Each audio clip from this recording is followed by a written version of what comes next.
Kia ora friends and whānau, and welcome to Will and Tom's Excellent Adventure. Tonight we have the first of a four-part series, and it touches on a very special person who is willing to tell her story here with us. It involves alcohol, drugs, and abuse on different levels. It's something that a percentage of people that we know are in these situations or have had experiences with it. However, the story does have a happy ending. Roimata was born and raised in Welcome Bay in Tauranga. She grew up in a life that seemed normal in her eyes, but is far from the normal that a lot of us know.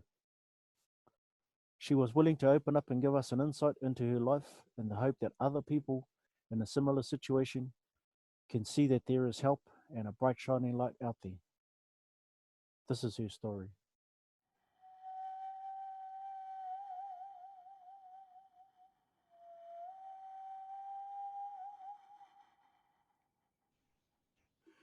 Kia ora for that, and thank you for having me on your show, Will and Tom's Excellent Adventure. It's great to be here, and it's a privilege that you guys are letting me come on your platform and tell my story.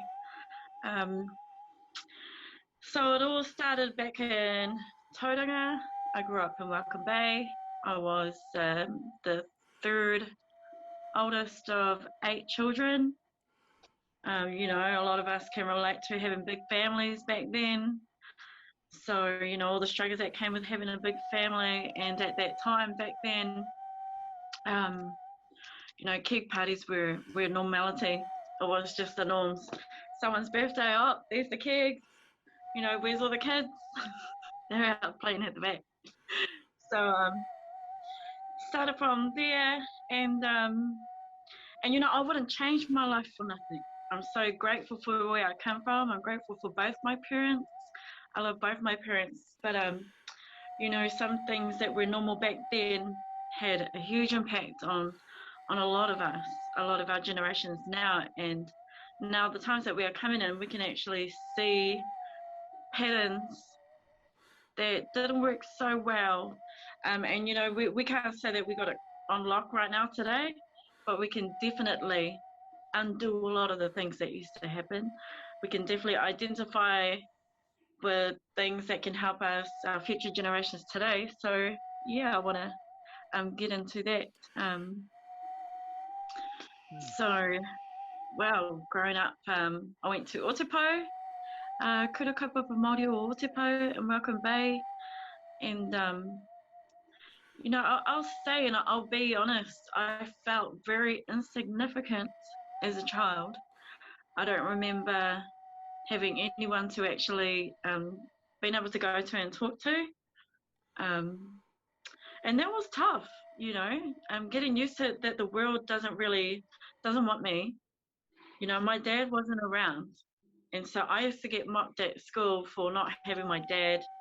I used to get mocked at school for being poor, for having no food, you know, things like that that were out of my hands.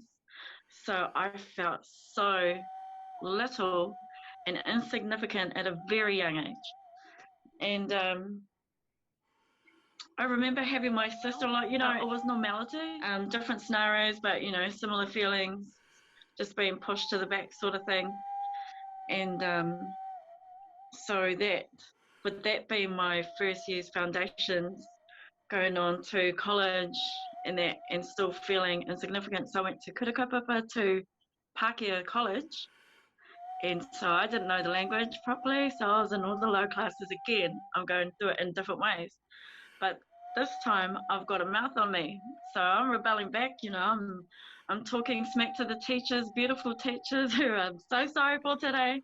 But back then I was one of those kids. I was in the G-Force class. You know, that was how we were. So being disrespectful.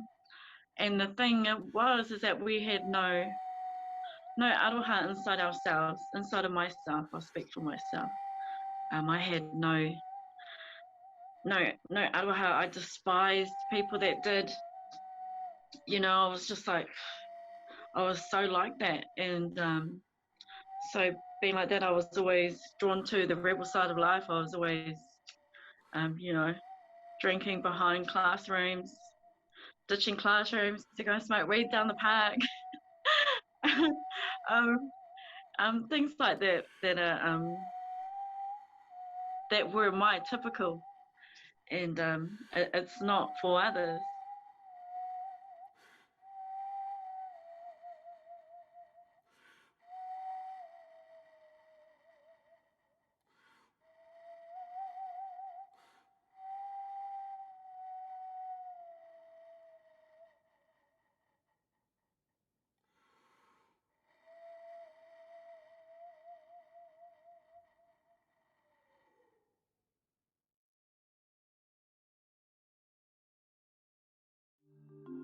So got to know my father in 2007, and that was a beautiful thing because I was opened arms straight away, and with all these little broken pieces of myself, the men that I was attracted to were broken men.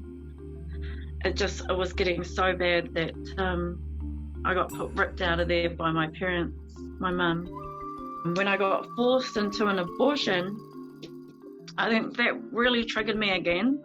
There were so many cracks that could have made me go so dark,